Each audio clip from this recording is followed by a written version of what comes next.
You gave everything. You stayed when leaving would have been easier. And the one thing you never expected was to still end up alone. Most men don't talk about this, not because it didn't break them, because somewhere along the way, they learned that broken is not a condition a man is supposed to admit to. So they carry it differently, quietly, folded into the busyness of the next thing, the next goal, the next reason not to sit still long enough to feel it. But there's a man in this moment who gave someone the rarest thing he had, not just his time, not just his effort, his actual presence, the unhurried, unperforming, unguarded version of himself that most people never get to see. The part of him that was willing to grow, willing to be wrong, willing to stay in the discomfort of becoming someone better for another person. And it still wasn't enough to make her stay. The world doesn't have a language for that grief. It knows how to talk about men who left, men who failed loudly, men who didn't try. It has very little to say to the man who tried quietly and still lost. So he disappears into the next thing and calls it moving on. When really? He just got quieter. This isn't about what went wrong between you or who carries more of the weight of the ending.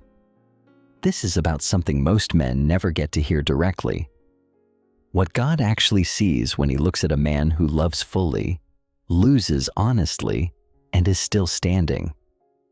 Because the ending of that relationship couldn't erase what was in you when you were inside it. Maybe, just maybe, the losing revealed something about who you are that the having never could. And in what God sees in that, in you, is where this conversation begins. Nobody wrote a song about the man who stayed. Nobody makes a movie about the one who tried everything and still watched it end. The stories we tell about men and heartbreak tend to go one of two directions. Either the man who walked away, who gets the blame, the narrative, the redemption arc later, or the man who moves on fast, who becomes the cautionary tale about emotional unavailability. But there is a third man, and nobody talks about him. The man who was present, who showed up consistently, not because it was easy, but because he had decided that this person was worth the discomfort of growth. Who had conversations he didn't know how to have. He sat in his own discomfort and stayed anyway because leaving felt like a betrayal of something he genuinely believed in. That man doesn't get a narrative. He gets silence and the expectation that he'll be fine. And the cruel thing about that silence is that it compounds the loss. Because he's not just grieving the relationship. He's grieving without permission, without language, without a single space where someone looks him in the eye and says, what you carried in that season was real, and losing it is allowed to cost you something. The world checked on her. Nobody checked on him. There's a moment in Scripture that most people walk past because it doesn't belong to the main character of the story. Elkanah, a man who loved his wife deeply, who watched her grieve something he couldn't fix, who showed up year after year, turns to her and asks the question that lives underneath every man who has ever loved someone in pain. Am I not more to you than 10 sons? That's not a confident question. And that is a man sitting in the specific ache of loving someone fully and still feeling like it wasn't the right kind of enough. He wasn't wrong to love her. He wasn't failing. He was human, standing at the edge of someone else's grief, offering everything he had, and finding out that some wounds require something only God can reach. That didn't make his love meaningless. It made it honest. And God saw that man standing there, faithful, present, quietly aching, and didn't pass over him to get to the miracle. He was part of the story too, which means the question isn't whether your love counted. It did. The question is what it was uncovering in you, and whether you're willing to look at that honestly. Here's the part that's hard to say out loud. Some of what you were looking for in that relationship was never something she was supposed to give you. Not because she wasn't enough, not because you were wrong to love her, but because beneath the genuine love, beneath the real commitment and the real effort, there was a question running quietly in the background that the relationship was never designed to answer. Am I enough? Not as a partner, deeper than that. As a man, as a person, as someone worth staying for. Most men carry that question into relationships without ever naming it. It doesn't arrive loudly. It arrives in the way you notice how she looks at you after a hard conversation, in the way her approval settles something in you that nothing else quite reaches, and in the way her pulling away, even slightly, triggers something that feels less like disappointment and more like confirmation of a fear you've had for a long time. That's not a weakness. That's what happens when a man has never had that question answered by the right source. And so the relationship carries more than a relationship can hold, not because you were needy in the way people use that word dismissively, but because you were human and you were hungry for something real, and she seemed like the place where real lived. When it ended, the love didn't disappear, but neither did the question. And now it's louder than it was before you met her. There's a psalm, not a famous one, not one that gets printed on posters, where a man is talking to himself in a way that feels almost uncomfortably honest. Yes, my soul, find rest in God. My hope comes from Him. Notice he's not declaring that with confidence. He's instructing himself, because part of him isn't convinced yet. That's the interior of a man who has been looking for rest in the wrong places, not out of faithlessness, but out of the very human instinct to find something tangible to hold on to. Someone present, someone warm, someone whose staying feels like proof. Psalm 62 isn't the voice of a man who has it figured out. It's the voice of a man learning, slowly, painfully, to redirect a hunger that only one source was ever built to satisfy. That redirection is not a rejection of love. It's not bitterness dressed as spirituality. It's the slow, quiet, often unglamorous process of letting God answer the question that the relationship was carrying on his behalf. And that process, that specific, uncomfortable, necessary process, is exactly what the ending made room for. Which means the loss wasn't just taking something away. It was exposing something underneath that had been there long before she arrived, and that God has been waiting for the right moment to address directly. While you were wondering if you were enough, God was never asking that question. He already knew the answer, and it wasn't what the ending told you. This is the part that takes the longest to reach, not because it's complicated, but because the noise of the loss is loud, and this particular truth is quiet. It doesn't announce itself in the immediate aftermath. It surfaces slowly. In the stillness, when the defending and the processing and the replaying finally exhaust themselves. And what surfaces is this: God was not watching that relationship from a distance, waiting to see how it turned out. He was present in every moment you chose to stay when leaving was easier. Every conversation you pushed through when shutting down would have been more comfortable. Every time you sat with her pain, instead of fixing it because you were learning, slowly, imperfectly. That presence matters more than solutions. You gave your presence in a world that teaches men to perform. God saw the difference. You stayed emotionally in a culture that hands men 1,000 acceptable exits and calls it strength when they take one. God saw what it cost you not to. You tried to grow, not for applause, not because someone was watching and evaluating, but because you genuinely believed that becoming a better man was part of what loving her required. God saw the interior of that effort, the part that never made it into a single conversation, the part that only He witnessed. There is a moment in 1 Kings that doesn't get enough attention. Not the dramatic fire from heaven moment, not the public victory.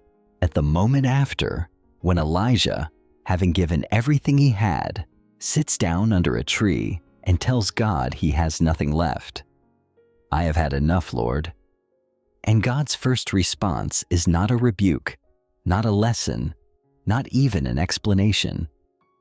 It's bread and rest. And the words, "Get up and eat. The journey is too great for you." God didn't look at Elijah and see a man who had failed. He saw a man who had spent himself completely. And He met that man exactly where he was, with exactly what he needed, before saying another word about what came next. That is what God does with men who have genuinely given everything. He doesn't start with a correction.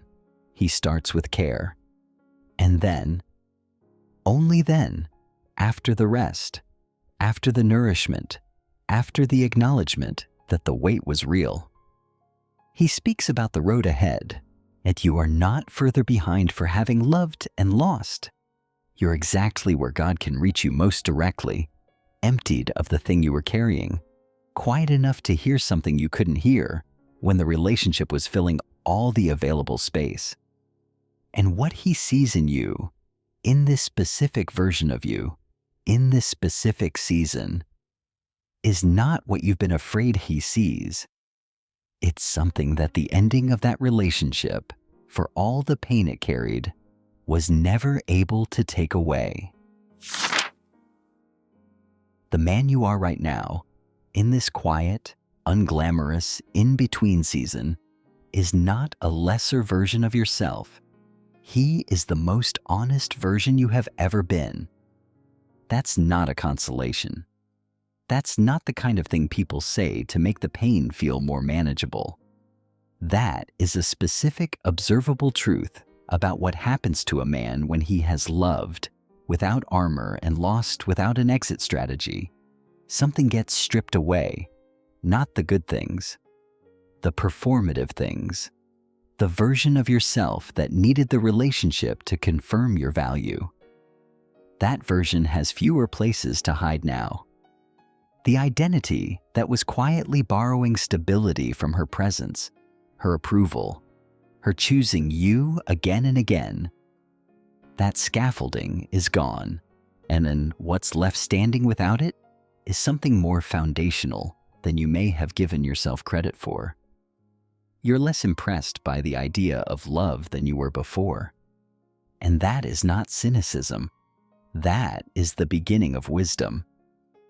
You are more capable of sitting with uncertainty without immediately trying to fix or fill it. And that is not numbness. That is a kind of strength that only develops in men who have stayed present through something they couldn't control. You know now, in a way you couldn't have known before, the difference between loving someone and needing someone. That distinction will quietly change everything about the way you move forward. There is a line in Hosea, not a chapter most people spend time in, where God describes leading someone into the wilderness and speaking tenderly there. Therefore, and I am now going to allure her. I will lead her into the wilderness and speak tenderly to her. The wilderness is not punishment in this passage. The wilderness is where God reserves His most intimate words, not the mountaintop of public victory, not the season of visible abundance. The wilderness, the stripped back, quiet, nothing is happening on the outside season, is where He chooses to say the things that crowds and comfort and the noise of a full life make it impossible to hear. The man in the wilderness is not the man God has forgotten. He is the man God finally has the quiet to speak to directly. And what he speaks in that place is not correction, not a review of everything that went wrong, not a list of what you need to fix before you're ready for the next chapter. He speaks to who you actually are, not who you were performing to be inside the relationship, not who you were trying to become for her. Who you are, underneath all of it. When there is nothing left to prove and no one left to prove it to, that man, the one standing in the silence with empty hands and an honest heart, is exactly the man God has been waiting to speak to. And what he says is not what the ending of that relationship told you. The ending said, "Not enough." God says, "Finally." Now we can actually begin. And what comes next, not as a reward for surviving, but as the natural next chapter of a story God has been authoring since before you met her, is worth staying present for. Here is what I want to leave with you. Not a promise about what comes next, not a timeline for when it gets easier. Just the thing that has been true since before she walked into your life, and remained true through every moment of the losing. You were not diminished by loving fully. You were revealed by it. The giving showed your capacity for depth in a world full of men who keep everything at the surface. The staying showed a kind of integrity that doesn't announce itself, the kind that only exists in men who have decided, quietly and without applause, that commitment means something. The grief you're carrying right now, the weight of it, the way it sits differently than you expected, that is not the evidence of a man who failed. That is the evidence of a man who was actually present for something real. And God saw what you brought into that relationship. He saw what it cost you. He saw the version of yourself you were willing to become. And he did not look away when the ending came. What he sees in you was never dependent on whether she stayed. That is the thing the silence is trying to teach you. Not bitterness, not independence as a defense, but the deep, settled, unshakable knowing that your worth was authored before she knew your name, and it remains intact now that she's gone. If this found you in a quiet moment, maybe alone, maybe still processing something you haven't said out loud to anyone, you don't need to have words for it yet. Just leave one sentence in the comments. Whatever is sitting with you right now, this space is for the honest ones. And if this is the kind of conversation you need more of, unhurried, grounded, is speaking directly to where you actually are, subscribe and stay. There's more here for the man who is still becoming.